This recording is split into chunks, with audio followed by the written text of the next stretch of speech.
Hello everyone, मैं doctor Swati Sharma English सूत्रा में आप सभी का स्वागत करती हूँ। कैसे हैं आप सभी?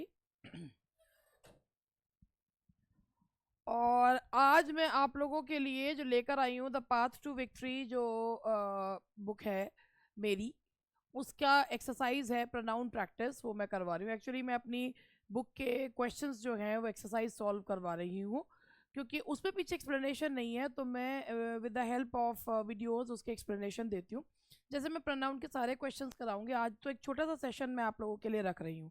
इसके साथ ही मैं आप लोगों के बताना चाहती हूँ, मैं कुछ और पॉइंट्स भी आप लोगों के साथ डिस्कस करना चाहती हूँ। जैसे पहला पॉइंट मैं आप लोगों के साथ ये डिस्कस करना चाहती हूँ कि DSSB का एग्ज़ाम कब, ठीक है, DSSB का एग्ज़ाम जो है वो कब तक हो सकता है।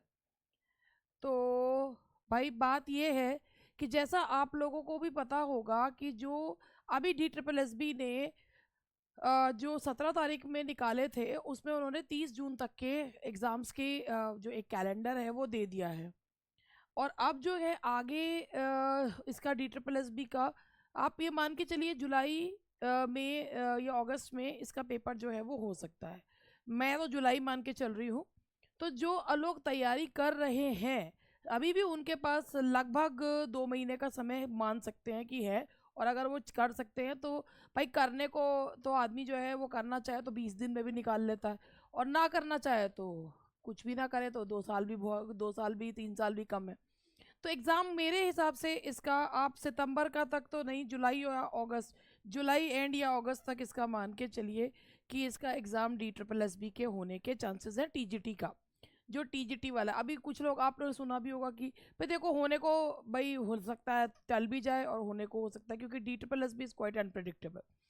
तो आप लोग अपनी तैयारी उसी इसी हिसाब से करके चले। और अब आपको क्या करना है कि भाई अभी आपने देखा होगा DSSB ने PGT इंग्लिश का मेल फीमेल का सिलेबस जो है वो निकाला है, और उसमें उन्होंने पूरा स्पेसिफाई करा है। हालांकि स्पेसिफाई करने का कुछ नहीं है, क्योंकि उन्होंने इसमें भी बोल दिया है कि रोमांटिक पोएट्स और ये तीन, और इसका मतलब ये कि स्पेसिफाई करने के साथ साथ उसमें और भी चीज़ें हो सकती हैं। अमेरिकन पूरा दे दिया, इंडियन पूरा दे दिया, literature from the other parts of the world उसका कोई मेंशन नहीं करा है कि कहाँ से क्या आएगा। तो कहने का मतलब है वो तब भी उतना ही चीज़ थी और आज भी है। हाँ, DSSB TGT में इतने लोगों का मानना है कि भाई ये लिटरेचर का पार्ट और ये देखो, DSSB TGT का सिलेबस नहीं आया, हो सकता है आगे आ जाए, हो सकता है ना भी आए। लेकिन आप जब तैयारी करें तो अपना तीनों भाई फर्स्ट पेपर की तैयारी है, तो अपना जो फर्स्ट पेपर में आपका पूरा अच्छे से तैयार करिए। सेकंड पेपर में 3 चीज़ों पर ध्यान दीजिए, ग्रामर पे भी दीजिए, बहुत ध्यान दीजिए, लिटरेचर पे भी दीजिए और पेडागोजी पे भी दीजिए। एक एक क्वेश्चन इंपॉर्टेंट होता है। तो मेरा कहना तो यही है कि आप तीनों चीज़ पे ध्यान दे के जब पढ़ेंगे तो आप लोगों के लिए कोई भी एग्ज़ाम निकालना डिफिकल्ट नहीं होगा। कट ऑफ से ऊपर मार्क्स, मतलब एक अच्छा स्कोर अगर आप रखते हैं कम समय में, जो है क्वेश्चन सॉल्व करने की, ऑनलाइन करने की हैबिट अगर आपको पड़ जाती है, तो आप एग्ज़ाम निकाल सकते हैं। ठीक है, तो इसको इसी तरह हिसाब से चलिए। ये मैं एक जो है वो सेशन करवा रही हूँ अपनी किताब का, जो है क्योंकि उसके एक्सप्लेनेशंस नहीं है, तो मैंने कहा चलो भाई मैं ही एक्सप्लेनेशन दे देती हूँ, उससे ज़्यादा अच्छे से समझ में आता है। थ्योरी तो बहुत अच्छी दे ही रखी है उसमें। तो जैसे आप देख रहे हैं कि आपके सामने आपकी स्क्रीन पे प्रोनाउन के क्वेश्चंस है। आप सभी ने प्रोनाउन पढ़ भी रखा होगा, नहीं पढ़ा तो एक बार पढ़ लीजिएगा, फिर क्वेश्चन सॉल्व करके देखिएगा। देखिए पहला क्वेश्चन इसमें ये है, the boy whom you thought was an angel turns out to be a rogue. अब आप लोगों ने पढ़ा होगा कि भाई जब जो सबॉर्डिनेट क्लॉज है अगर वो वर्ब से स्टार्ट होता है तो हु लगाते हैं, और नाउन प्रोनाउन से स्टार्ट होता है तो हुम लगाते हैं। क्योंकि जो हु होता है वो it works as a subject और whom works as an object. लेकिन अब यहाँ पर पंगा ये हो जाता है कि यहाँ पर गलती है इसमें ए पार्ट में। क्या गलती है ये मैं आपको बताती हूँ, कि अगर आपका जो सबॉर्डिनेट, आपको ऐसा लग रहा है कि जो सबॉर्डिनेट क्लॉज है आपका वो थिंक, थिंक की सेकंड फॉर्म होती है thought, think thought thought, think believe, believe की सेकंड फॉर्म बिलीव्ड, तो थिंक हो, आई थिंक, आई बिलीव, आई जो है इस तरीके के वर्ड्स आए, I feel, feel, think, believe आए, तो वो जो सब्जेक्ट है ना उसी का जो है उसी के विचार होते हैं, तो वो सबॉर्डिनेट क्लॉज नहीं होता, तो वो प्रिंसिपल क्लॉज का ही पार्ट होते हैं। अब आप उसको हटा कर देखो कि आपका सबॉर्डिनेट क्लॉज कौन सा है। पहले हम ये देखते हैं तो प्रिंसिपल है कहाँ से।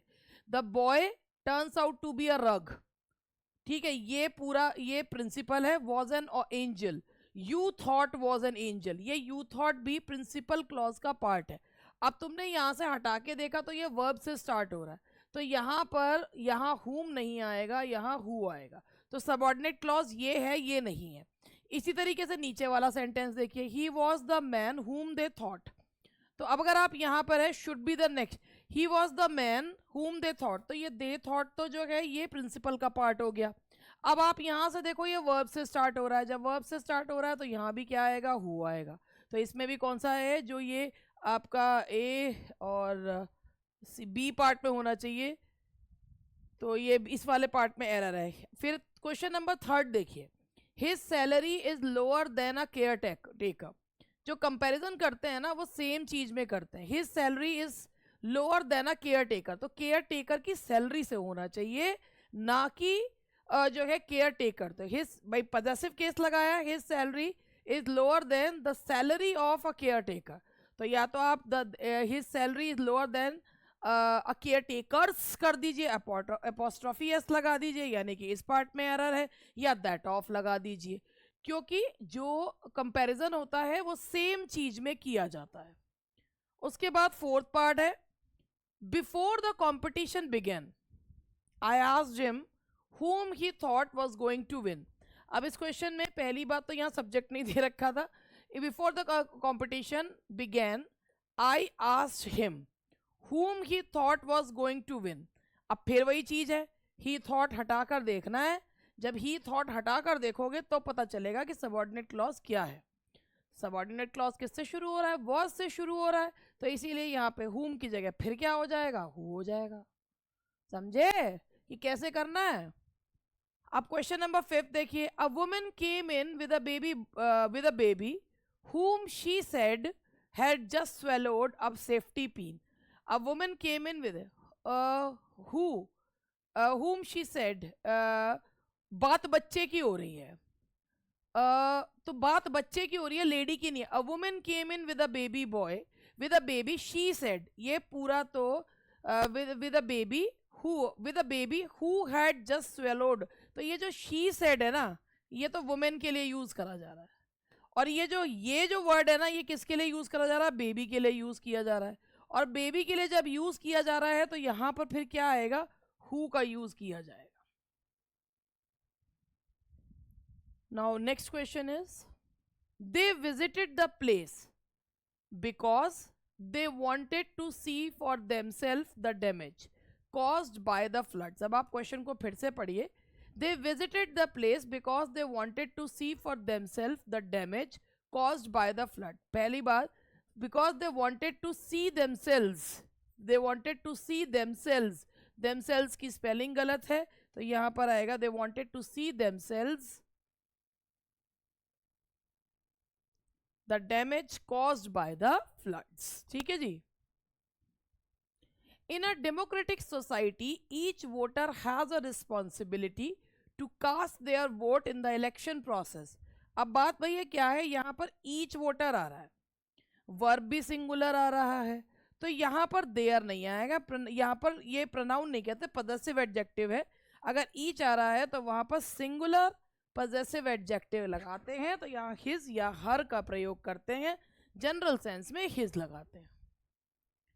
All the parties whose presidents were asked to resign were involved in anti-national activities। तो all the parties, तो ये possession बता रहा है, all the parties whose presidents, तो ये parties से possession बता रहा है, तो आप parties को एक collective noun के रूप में ले सकते हैं, तो यहाँ गलती नहीं है क्योंकि whose या of which लगा सकते हैं। तो all the parties whose भी अब चलता है, were asked to resign, were involved in anti-national activities, so there is no error in the sentence, कोई गलती नहीं है। Question number 9, one should make his best efforts if one wishes to achieve success in this organization। भाई one के बाद जो उसका possessive case होता है वो once होता है, तो one should make one's best effort, तो यहाँ पर जो गलती है वो यहाँ है, one's best efforts। तो it's very vulgar mind, it is very vulgar mind that would wish to, क्योंकि माइंड की बात की जा रही है, तो यहाँ पर हु की जगह आप रिलेटिव प्रोनाउन जो है जब एक ह्यूमन बीइंग और उसके बारे में बात करते हैं, दैट या विच लगाइए, इट्स वेरी माइंड की बात की जा रही है, चाहे इसमें सिनेक्डो की आपकी फिगर ऑफ स्पीच यूज हो रही हो, तो यहाँ पर एक कंडक्ट की बात की जा रही है, तो दैट या विच का यूज कीजिए। तो इसमें ऑप्शन है बी। क्वेश्चन नंबर 11 देखिएगा, all of us enjoyed heartily when we went out on a picnic with our teacher. पहली बात, जो एंजॉय है ना वो अपने साथ एक ऑब्जेक्ट लेता है, ठीक है। We enjoyed the party, we enjoyed what, the party. अगर ऑब्जेक्ट नहीं होता है तो रिफ्लेक्सिव प्रोनाउन लगाते हैं, we enjoyed ourselves at the party, we enjoyed with whom, ourselves at the party. At the party तो आपका जो है वो क्या हो जाएगा, प्रेपोजिशनल फ्रेज हो जाएगा, ठीक है, तो या एडवर्ब फ्रेज हो जाएगा। तो we all of us enjoyed heartily, अब इसमें ना रिफ्लेक्सिव प्रोनाउन नहीं दिया गया क्योंकि एंजॉयड जो होता है वो एक्शन घुमाकर सब्जेक्ट पर लाता है।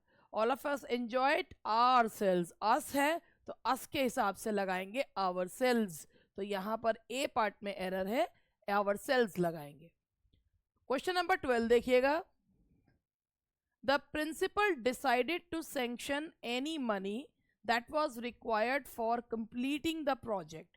अब यहाँ पर गलती ये है, वैसे तो ये डिटर्मिनर की है, the principal decided to sanction some money, any money कोई के सेंस में नहीं, कुछ के सेंस में आना है, तो यहाँ पर आएगा सम मनी, तो बी पार्ट में एरर है।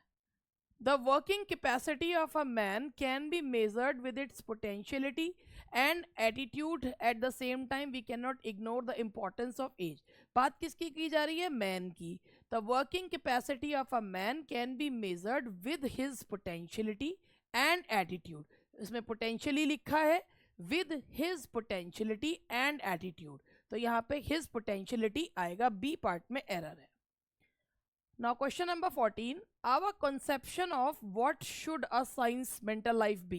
सबसे पहली बात, आप यहाँ सेंटेंस को ध्यान से देखो, our conception of, अब यहाँ पे जब what बीच में आ रहा है तो वो इंटेरोगेटिव प्रोनाउन नहीं होता, our conception of तो वो जो है ना एक जो है ना कंजंक्शन की तरह काम करता है, our conception of क्या, तो what अब जब बीच में आ रहा है तो वो इनडायरेक्ट क्वेश्चन हो जाता है, जब इनडायरेक्ट क्वेश्चन हो जाता है तो हेल्पिंग वर्ब बाद में और सब्जेक्ट पहले आता है, तो क्या होगा, our conception of what the science of mental life should be, तो शुड यहां से हटेगा, यहां पे द लगेगा और यहां आ जाएगा, सब्जेक्ट पहले और वर्ब बाद में हो जाएगा, तो बी पार्ट में एरर है। Now question number 15, unless two or more members object to him joining the club, we shall have to accept his application for membership। अब आप यहां देख रहे हैं, unless two or members object what, joining, object at what, joining, joining क्या है, that's a gerund, और gerund अपने पहले क्या लेता है, नाउन प्रोनाउन या जो है जेरेंड अपने पहले क्या लेता है, नाउन प्रोनाउन ने, हाँ नाउन प्रोनाउन लेता है, लेकिन कौन से, पजेसिव। तो भाई यहाँ पर जो पजेसिव में यानी कि एडजेक्टिव लेता है, नाउन या पजेसिव एडजेक्टिव लेता है, या तो पजेसिव नाउन लेता है या पजेसिव एडजेक्टिव, तो ये प्रोनाउन नहीं लगाएंगे, यहाँ क्या लगाएंगे, हिज। अनलेस टू और more members object to his joining the club, gerund के पहले पजेसिव एडजेक्टिव आता है या पजेसिव नाउन आता है।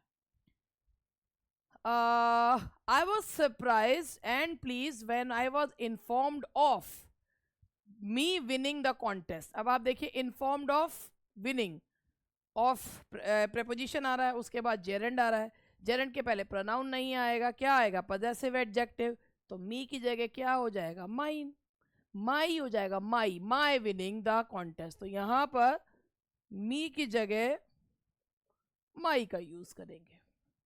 क्वेश्चन नंबर 17 देखिए, our dog may look fierce but that wouldn't hurt a fly. जब हम जानवर की बात कर रहे हैं बट, तो या तो जब घर में पाले जाते हैं तो उनके लिए इट यूज करते हैं, वैसे तो हम ही भी यूज कर लेते हैं, लेकिन छोटे जानवरों के लिए इट लगाते हैं। Our dog may look fierce, घर में पाले जाने वालों के लिए ही और शी भी यूज कर लेते हैं, तो दैट नहीं लगाते। Our dog may look fierce but he wouldn't hurt a fly, या it wouldn't hurt a fly. Now question number 18, no one can challenge destiny. Question tag लगाना है।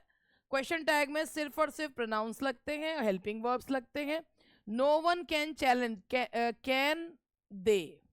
एक याद रखिएगा कि no one, someone, anyone, ये जब tag लगाते हैं ना तो इनका टैग लगता है दे, और चूंकि सेंटेंस नेगेटिव है तो टैग पॉजिटिव लगेगा, can they.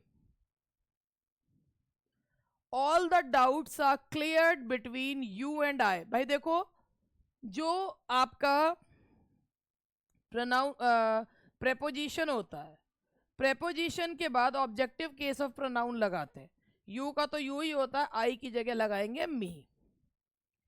Now question number 20, the front page was about a school girl that had hurt herself while saving a child in an accident.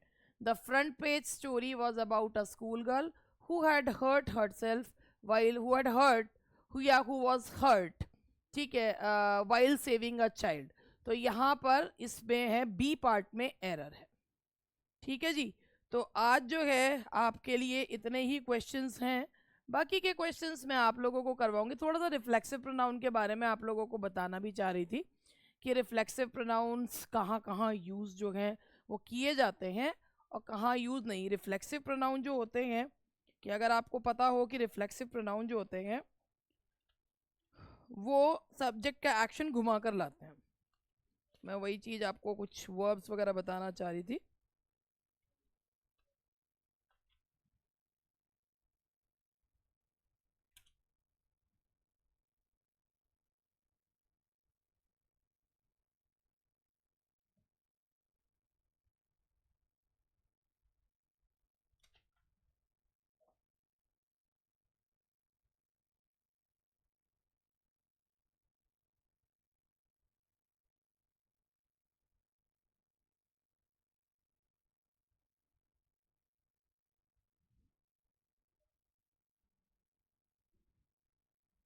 तो मैं इसमें आपको रिफ्लेक्सिव प्रोनाउन के बारे में थोड़ा सा, इसके कुछ वर्ब्स हैं जिनके बाद रिफ्लेक्सिव प्रोनाउन लगता है, जैसे absent from, accustom to, adept to, avail of, behave, believe in, and enjoy, cut, help, hurt. अब आप देख रहे हैं हर्ट के बाद लगता है, तो इसीलिए यहाँ पर रिफ्लेक्सिव प्रोनाउन आया है।